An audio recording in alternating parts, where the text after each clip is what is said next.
for a variety of reasons, but they felt guilt and heartbreak having to leave it, like they were leaving their career and leaving their responsibilities to the children. Well, absolutely. I mean, I think that if you know any teachers, and I think most of us, we have teachers, and we probably know some now in our adult lives, they go into education not for the money, not for the status or the clout. They go into it because it's a calling to them. It is something that they feel they are providing as a service to their communities and to the future leaders and to humanity. And they go into this, and some of it, it starts when they're young and they might not know as much, but the ones, particularly the career teachers who stuck around for a while, they did this because they love it. And there is a real feeling of guilt. It's not like leaving other jobs where you go, this was just a job to me. They take these things very seriously. Every single teacher I spoke to, no matter what part they were in, what stage they were in a career, said to me, I went into this because I loved it. I went into this because I felt I was supposed to do this. And so thinking of yourself as a teacher, like, myself as a journalist, I've always thought of myself as a journalist, capital J. Like, it was my calling, like, I had to do this, and you learn maybe that's not it. Or maybe you don't have to stick with that enough to where you are stressed or suicidal or just not thinking that you can get the job done. Obviously, COVID looms large in a lot of these decisions and, impacted it in many different ways. Some of the teachers even felt anger, at this current situation, whether it be mask policies, whether it be crazy school board meetings that we saw. A lot of them felt like they were bargaining chips, when parents were saying, hey, we've got to send the kids back to school, but the teachers had fear for their own health as well. And you profiled a couple of teachers. I think there was two that had some type of severe asthma, and for them going possibly getting a respiratory disease, that's pretty scary. And there's one who was pregnant, right, who had suffered a miscarriage earlier and was identified by her doctors in writing that she was recommended to teach remotely, and she was denied.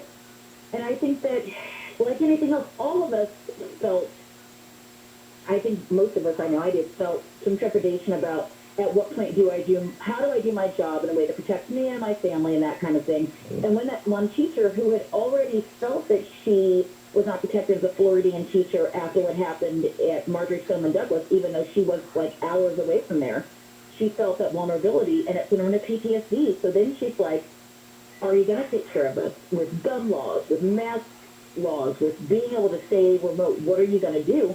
And she didn't feel they were doing enough, so she left. And once again, she felt angry. The other teacher I interviewed in Florida, which is where I lived at the beginning of the pandemic, and had a child in Palm Beach County schools, which we left and still, has grappled with mass mandates and that kind of thing. The teacher said, that she was watching these parents on these Facebook pages. She was lurking and going, I'm going to send my kid to school anyway, even if they get COVID. I mean, how could you feel, about that?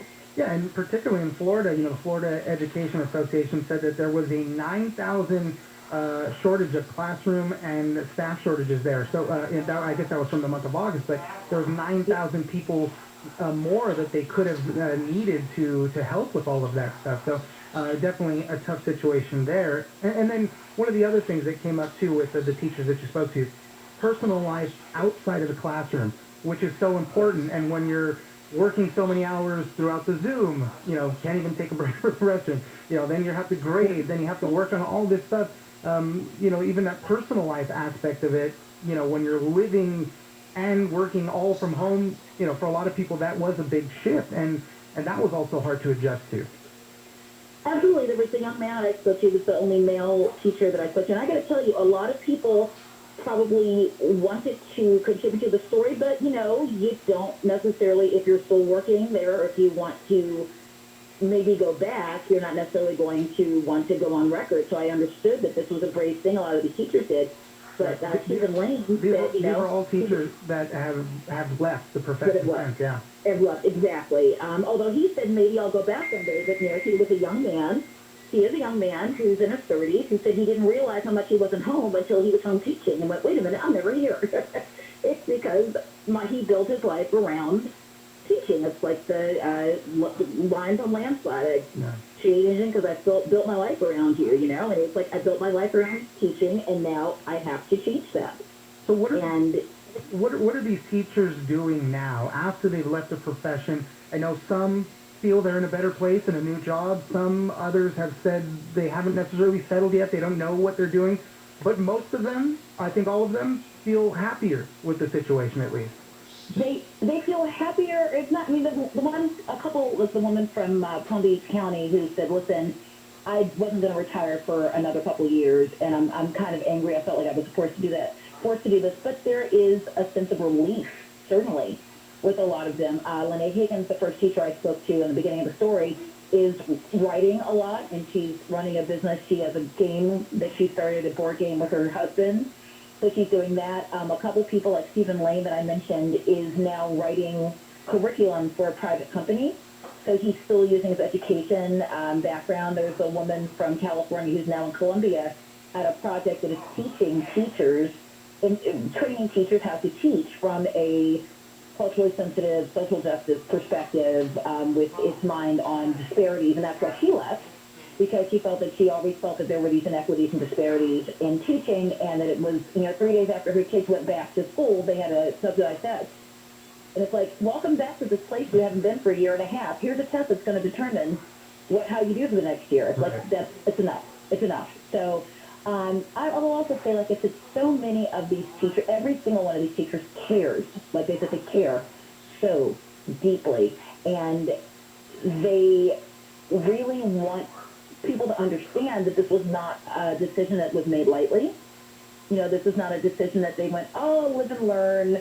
What's the next big adventure? It was something that some of them held on to the last week before, the school district started, until they would have until a certain time to make a decision. They would until the very last day.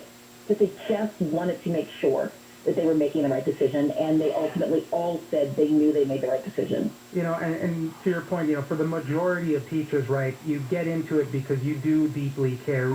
As you mentioned, we all know a teacher or have had a teacher that made an impact on us, and it was because they made those extra steps to help you learn, help take care of you, all of that. And it was so tough throughout the pandemic, like it was for many people in many industries, but we rely so much on teachers. As you mentioned, it just takes the toll on the person. And, it's pretty unfortunate. So obviously we hope there's a lot of discussions on improving things in the classroom. Hopefully we get there. But for now, these are just kind of, it seems very emblematic of what a lot of teachers were going throughout that whole thing. Leslie? I appreciate it. I just want to add very quickly, so many teachers have written me to say, thank you for doing this. Even teachers who weren't involved in the story, because they're like, no one was telling our story, right, and nobody was explaining how we felt. So thank you so much for doing that. Leslie Gray Streeter, journalist, author, and contributor to the Washington Post magazine. Thank you very much for joining us. Thank you so much. Bye-bye. Thanks for tuning in to the Daily Dive Weekend Edition. You can catch a fresh episode of the podcast every morning, Monday through Friday, on iHeartRadio.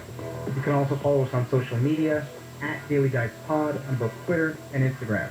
Stay tuned for the Jesus Christ Show next. But first, into the newsroom. This is KFI AM 640, more stimulating talk.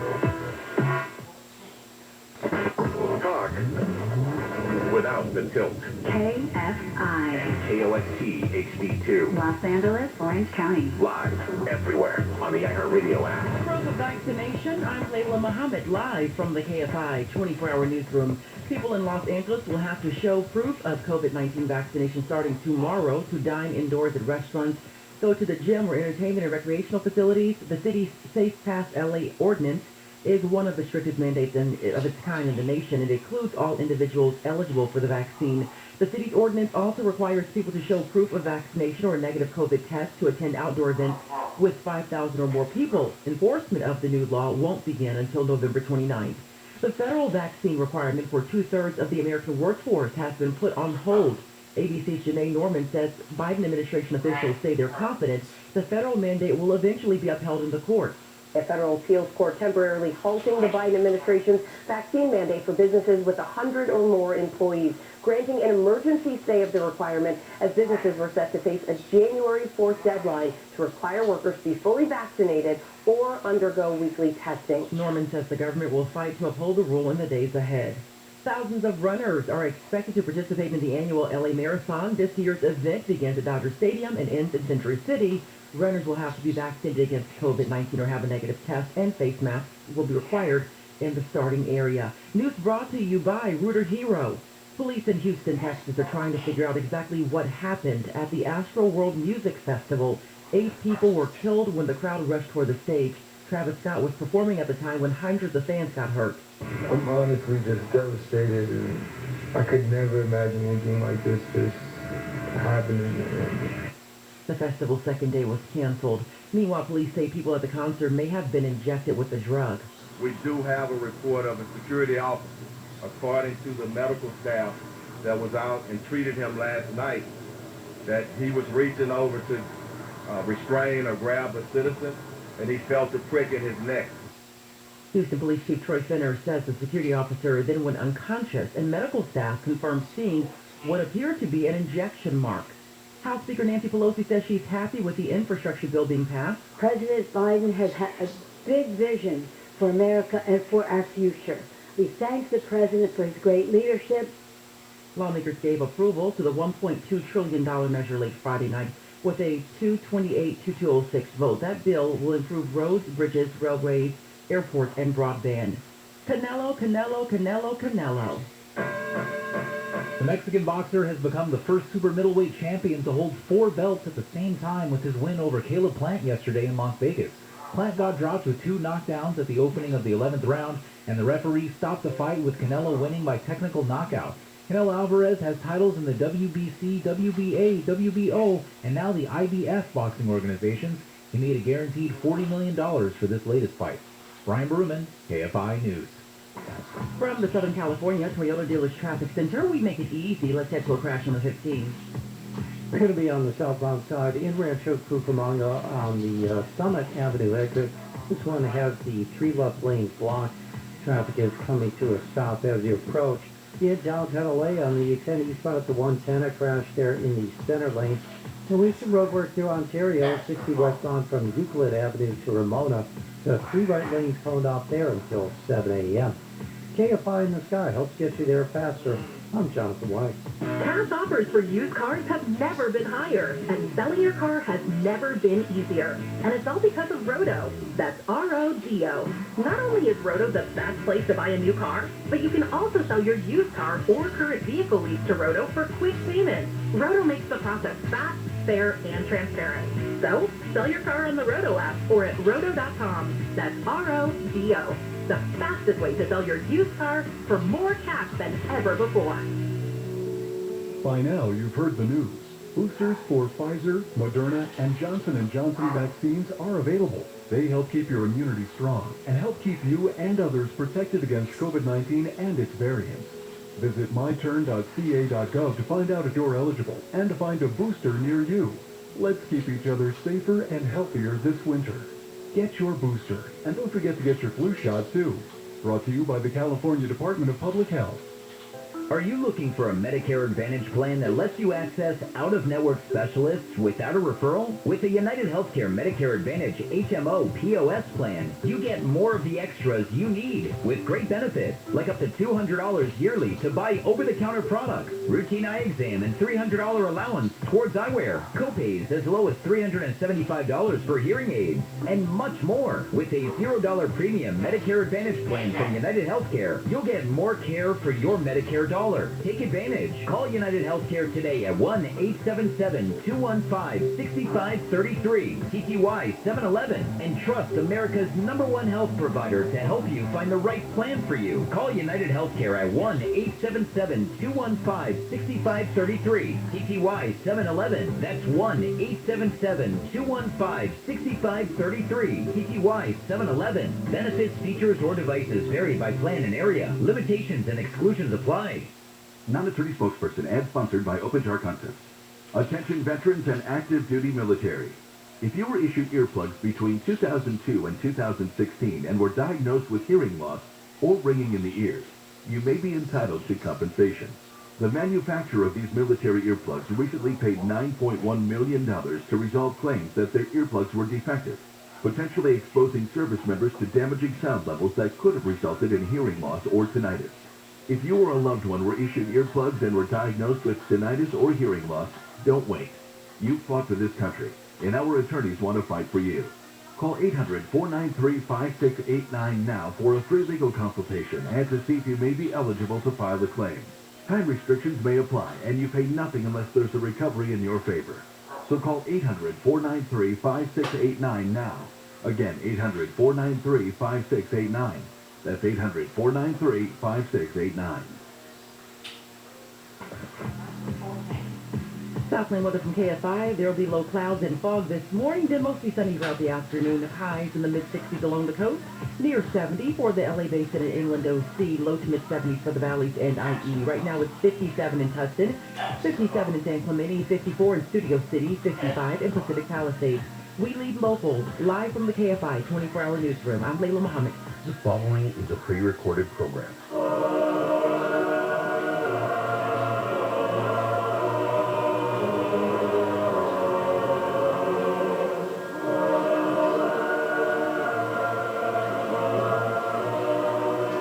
Over 2,000 years ago, I walked this earth. Teaching, healing, inspiring, and preparing to make the ultimate sacrifice.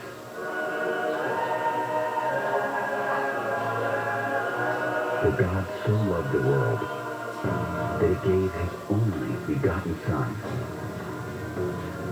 that whoever believes in him shall not perish, but have eternal life. What if today you and I could talk, voice to voice, and you could ask me anything? You are listening to the Jesus Christ Show.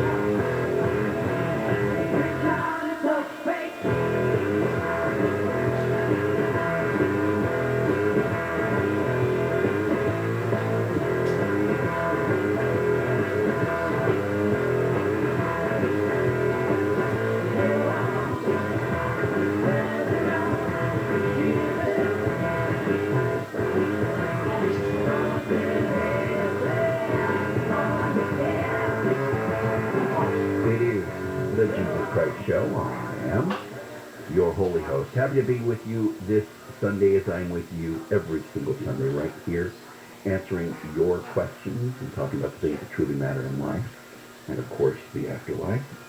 I encourage you to be bold and brave and go to the phone with your theology questions or life situation questions anywhere in the U.S. of A. Dial 800-520-1534. That's 800-520-1534. When you hear the term ambassador, what do you think of? Probably, politics and government and that type of thing. But did you know that if you're a believer, that you're called to be an ambassador of mine? Yep, that's what Scripture says. In 2 Corinthians chapter 5, it talks about being an ambassador. And this morning, I want you to think about what that means. You're a representative. When you make a claim, when you make a statement, and you say, I am a believer, and I am a follower, that doesn't mean that you're on the clock when you're in church or some Bible study. It doesn't mean that you're on the clock only when you're praying. It means you're an ambassador. It's very easy to get caught up in the big things and think, well, I practice what I preach in this context or in this context. But sometimes, the little things I let kind of slide. But I want to tell you something. I tell you this not to make you tense or hyper aware, but so that you will know. And that is that people are watching you. The entire world is watching you. Some are watching with curiosity because they want to believe. Others are watching you because they hate what you stand for and they want to watch you fail. There are those that are looking constantly for excuses not to believe, reasons, and they're hoping that you will be a bucket full of excuses for them to run from any sort of faith. So you are an ambassador. You are card carrying. And every time you make a claim, you put a bumper sticker on the back of your car, you let anybody know that you're a Christian. You're a person of faith. Anytime you walk out of a church, anytime you make a proclamation about me at all, you're an ambassador. And that should put you at peace and be something of joy, not something of great weight. However, I want you to understand the importance of it. Because it's kind of twofold. It's not just about what you do, but it's about how you do it. You know, a great chef is not somebody only who understands flavors. But a great chef knows how to apply not only flavors, but also textures and color. In the culinary world, they refer to it as plating. When they take that meal, that wonderful meal, and put it in such an organization that when it comes to your table, it's beautiful and fragrant in every way. Not just the taste. And as an ambassador, as someone who represents me, people are watching for all of that. So not only the fact that you're doing something, like the chef creating a meal, but the way you present it is important as well. Your attitude on the little things. We often refer to it as replacing the shopping cart. These are the little things that you just go, oh, well, I'll just leave it here, rather than where it's supposed to go. And people watch those things. People look to see how you react to world events. Not only what you do, but the subtleties.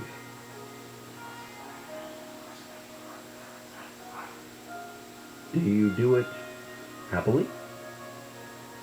Do you do it begrudgingly? Every little subtlety matters. It's very easy to get caught up in the large things and kind of go through your checklist saying, well, you know what, I did this, and I went to Bible study, and everything's taken care of. But how were you in the process? Did you speed the Bible study? Did you ignore other people on your way there? When you got there, how was your demeanor? Did you put it on only for other Christians? Because you thought, oh, well, this is the place where they're going to be judging me. No. As a matter of fact, it's quite the opposite. Hopefully, if things are running properly, the world is going to judge you. The world's going to look at you and wonder, I wonder if they really, really live the way they say. Now, it's not that you're going to stop sinning, but I'm telling you this. If you are so focused on the little things, the big things will follow quite simply. But if you only focus on the big things, quite often you will miss the little things. And in doing so, will leave just enough of an opening to be pierced by those that don't want to believe, or those that are desperately searching for truth. And you have to get yourself in the mindset where the little things do matter. In Philippians 2:14 it says, "Do all things without complaining and disputing." Oh boy. Living up to that would be quite difficult, I know. But think about the beauty of it. Think about what that says to people around you. When you not only do what is right, or you do what is good, but when you do it with that proper attitude, when you're doing it without complaining,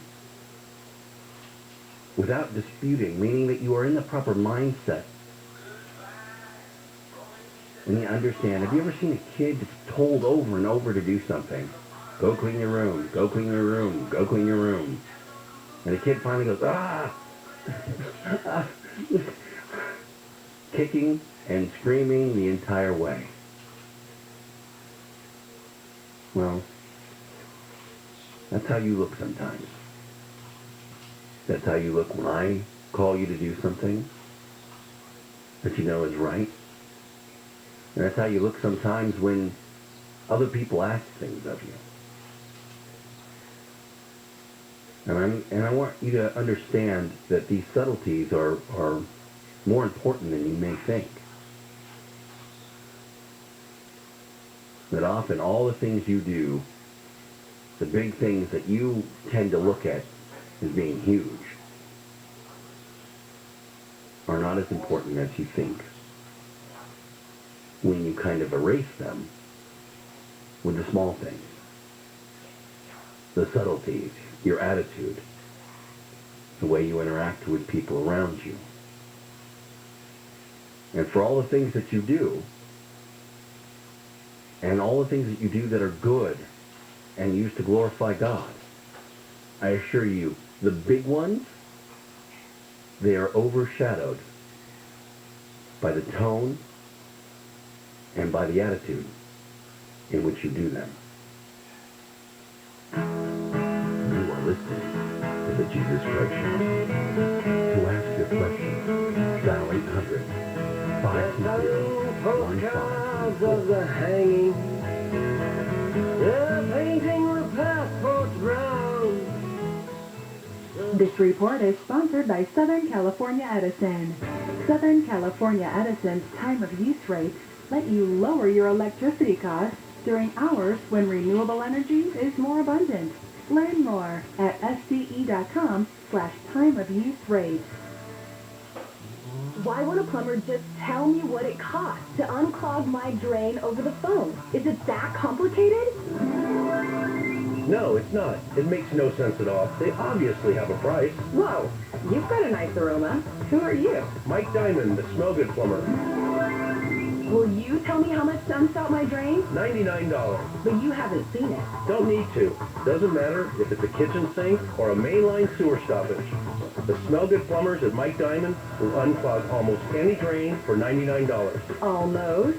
Yeah, there are a few exceptions, but you can read all about them on our website before you call. Just go to thesmellgoodplumber.com. Wow, you're like up front and everything. I just called a guy named Bubba who wouldn't tell me anything. No Bubba's here, ma'am. Just professional plumbers who show up on time, smell good, and unclog drains for $99. Call us, 1-800-446-MIKE. Contractor license number 399170. Now, retirement means different things to different people, right? The pandemic was an eye-opener to lots of us. It showed us what retirement might be like, and for many of us, it's a tempting alternative to working. But lockdowns have also shown us that to do those things we really want to do 24/7, we need to be able to fund them properly. You can't travel without money, you can't play golf without belonging to the golf club, and you can't buy that ranch without the cash either. It looks like traditional savings routes are going to be hit by inflation. So will your returns beat it, or will you be going backwards? words. It might be time to talk to Noble Gold. They've helped thousands of people like you to have comfortable retirements using the tax advantages of precious metals IRAs. This month, Noble Gold is giving away a free America the Beautiful Solid Silver 5-ounce coin with any qualifying plan you start. So visit NobleGoldInvestments.com or call us at 877-646-5347. So visit NobleGoldInvestments.com or call us at 877-646-5347. Hey parents, have you ever wondered how to talk to your kids about the crazy things happening in the world? As great as schools can be, they often don't teach important things like hard work, how to start a business, the golden rule, or how the economy works. But kids need to learn about big ideas like these, which means it's up to you. So, how do you go about it? By telling your kids stories. And that's the power behind a beautifully illustrated Tuttle Twins book. The Tuttle Twins is a series of children's books that have sold over 2 million copies already. These books teach important ideas that teachers and textbooks don't really discuss. And they make it super easy for you to help your kids learn the values that our country was founded upon. If you want to help your kids understand how the world works so they can be a positive part of it, go to TuttleTwinsRadio.com to get your set of books. You'll get a 35% off discount and free activity workbooks too. That's TuttleTwinsRadio.com. Wendy's new Big Bacon Cheddar Cheeseburger has more bacon and more cheese on a cheddar bun. What do other places have? Sesame seeds. Get more bacon cheeseburger now. Order the Big Bacon Cheddar through the Wendy's app. Participating Wendy's app download and registration required. Radio advertising can connect your business with holiday shoppers wherever they go. Use iHeart Ad Builder to create an affordable custom radio ad right on your phone. Just click, listen, approve, then hear it on the radio. Create your customized ad today at iHeartAdBuilder.com. Checking KFI traffic, we do have a crash in Rancho Cucamonga, 15 southbound at Summit Avenue. That's blocking the 3-left lane. Due downtown LA, look out for a wreck on the 10 eastbound to 110. That is blocking the right shoulder. And to Ontario on the 10 eastbound between Haven and the I-15, the 3 right lanes coned off there until 5 a.m. Monday. KFI in the sky helps get you there faster. I'm Jonathan Weiss.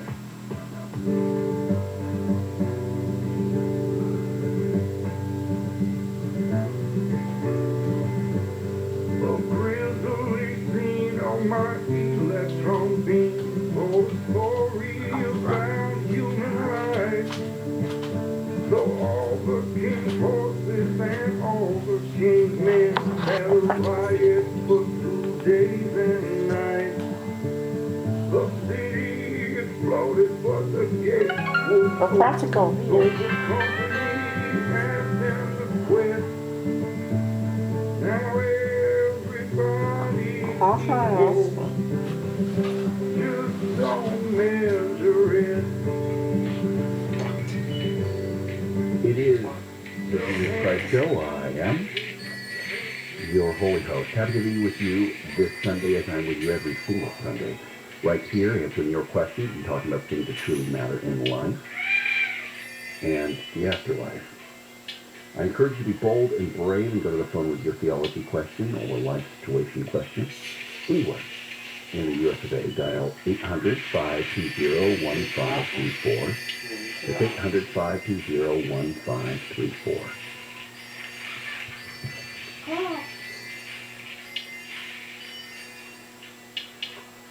Marge, welcome to the Jesus Christ Show. I think I have a simple question. Okay. It's about the Sabbath. Mm-hmm. I'm looking at Genesis 20, 8 through 10. Mm-hmm. And the blaring words that pop out to me from those 2 verses are, remember the Sabbath, and then on it you shall not do any work. And that brings to mind, what day is the Sabbath? Okay. And will I go to hell if I don't keep it? Well, that's a very legitimate question. The Sabbath is one of those things that there tends to be a little confusion on because a lot of people think that Christians celebrate or worship on the Sabbath, and they don't. Most Christians, and I say most because there are some that do, Seventh-day Adventists worship on the Sabbath, which is Saturday. But most Christians observe the Lord's Day, which is Sunday. And this deals with the resurrection day and dealing with the new life. So the Sabbath, it comes from the Hebrew word Shabbat. It means simply to rest from labor, to if you will. And that time, having that period is imperative. First time you see it, yes, rest is in Genesis. And that's talking about the rest of the Father after creating the world. So, in the case of an individual, no, you will not go to hell. The important thing is that you keep the Sabbath. The Sabbath that you're keeping is that you're keeping a time to cease, a downtime, a time to go to church, a time to worship, a time of prayer. And in the New Testament, if you look and see many of the churches that were starting in the early days of Christianity, they worshipped all kinds of different times, sometimes on Wednesdays, sometimes on Saturdays, sometimes on Sundays. The important thing is that you do not forsake the gathering of the brethren. There's time to gather together in church, that you do have downtime, otherwise you'll implode. You know, you can only work so much, you can only do so much, and you need time to recuperate. And also to understand the beauty of the Sabbath. When I was asked in Scripture about the Sabbath, what was my response? My response was, the Sabbath was made for man, not man for the Sabbath. So it's there for you. You're not here for the Sabbath. And understanding that is important to understand the difference and not get caught up in the law, but understand the spirit of the law and the purpose of the law. The spirit of the law and the purpose of the law was for you to have time of rest, to have time with family, and to have time with those whom you love, and to replenish yourself. And if you get focused on that, you know, then there's balance, then there's understanding, and there's time of meditation and introspection and all of those things, not in some pop psychology or some metaphysical way, but in a real way for you to have time with God, downtime where you're spending, you know, time of worship and love and peace, and not constantly going, I've got to do this, I've got to do that, and I'm running at full speed all the time. That's what I want you to keep away from. You are listening to the Jesus Christ Show. To ask your question, dial 800-520-1524.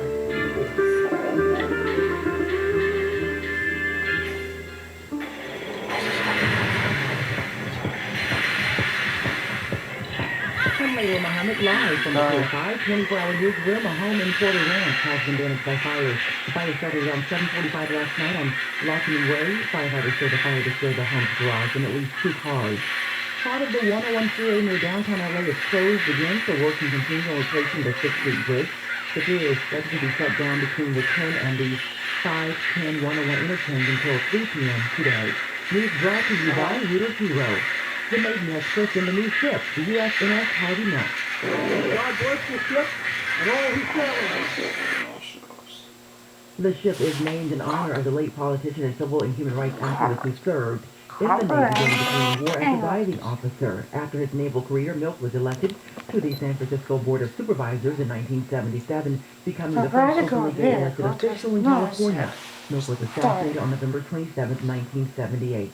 The widow of one of the music world's best-known and best-beloved composers has died. Jenny Mancini died October 25th at her Malibu home at 95. She was a jazz singer during the big band era, met Henry Mancini when they were in the Tex Beneke Orchestra, married him in 1947, and they stayed together until